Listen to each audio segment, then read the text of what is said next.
অরুন্ধতী,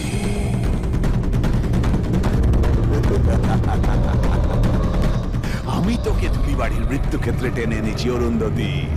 এখান থেকে তুই আর বেরোতে পারবি না। তুমি বাচ্চা ছেলে নাকি লাফালাফি করছিলে?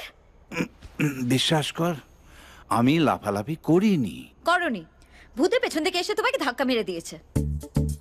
তাই হবে, ঘরে তো তখন আমার ধারে কাছে কেউ ছিল না। এই জন্যই তোমাকে একা আসতে দিতে চাইনি। দিনে দিনে যেন বয়স কমে যাচ্ছে তোমার। আজই তুমি আমাদের সঙ্গে কলকাতা ফিরবে। আজই কি করে হবে মিষ্টিমা? গ্রামের সকলের দায়িত্ব তো আমার, তাদের সকলের ভালো মন্দ। কোনো কথা নয়, বলছি যেতে যাবে, ব্যাস।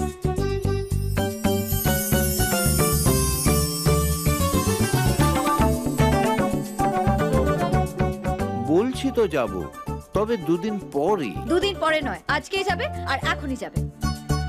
তোর ঝুলে যতই পাক ধরুক, মণিমার কাছে এখনো তুই সেই ছোট্টটি আছিস। দুষ্টুমি করবি, এখনো বকা খাবি।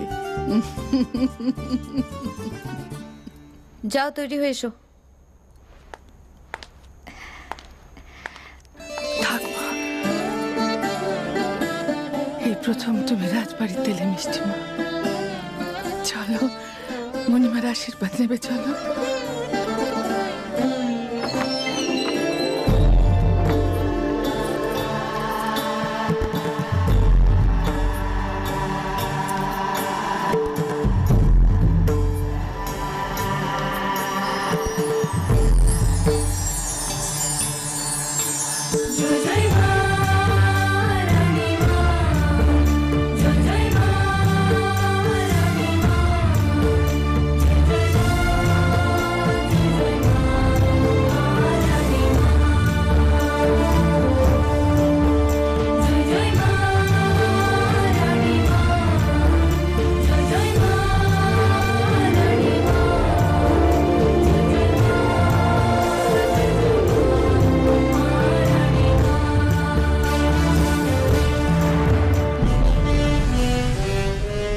মণিমা, তুমি কথা রেখেছো মণিমা।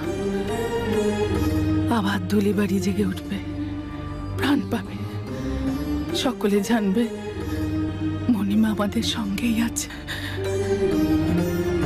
অনুদামা,